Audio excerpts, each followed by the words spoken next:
Ce jour-là, après la victoire rapide des agresseurs dans la partie est du pays, Uvira, Bukavu et Goma ayant tombé en 2 jours grâce notamment aux 2e, 10e et 12e brigades des FAC qui y sont basées, 3 avions, dont 2 Boeing 727 appartenant aux compagnies Congo Airlines, CAL, et lignes aériennes congolaises, LAC, et un Boeing 707 de la Blues Airlines sont détournés à Goma par des militaires rwandais sur ordre du commandant James Kabarebe. Ce dernier prendra place avec plus de 800 militaires dans ses avions pour atterrir, sans coup férir, à la base militaire de Kitona, à l'ouest du pays, où des milliers de militaires congolais étaient casernés.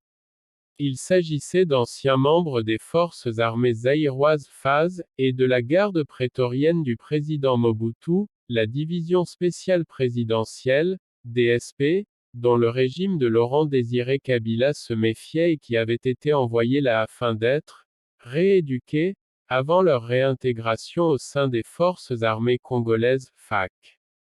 James Kabarebe parvint à les convaincre de rallier la cause de la nouvelle rébellion. Stratégiquement, Kabarebe savait que pour envahir le Congo, il faut prendre Kinshasa, et Kinshasa est approvisionné depuis Matadi et Inga. Il suffisait donc de couper la ville de son cordon ombilical, le chemin de fer, la route, le pipeline venant de Matadi ainsi que la ligne d'électricité venant d'Inga. Dès le lendemain de leur arrivée à Kitona, le 5 août, les ports de Banana et Moanda sur la côte atlantique tombèrent, coupant ainsi Kinshasa de l'océan.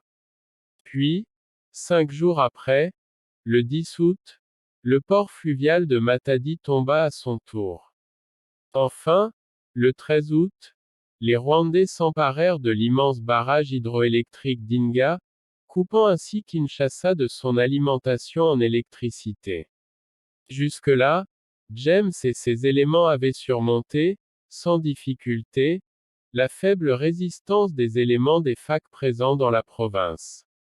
Laurent-Désiré Kabila évita de justesse la prise de Kinshasa et la chute de son régime grâce à une colonne motorisée et blindée, composée de 2500 hommes appartenant au 5e et 18e régiments angolais qui pénétrèrent en RD Congo à partir de l'enclave angolaise de Cabinda.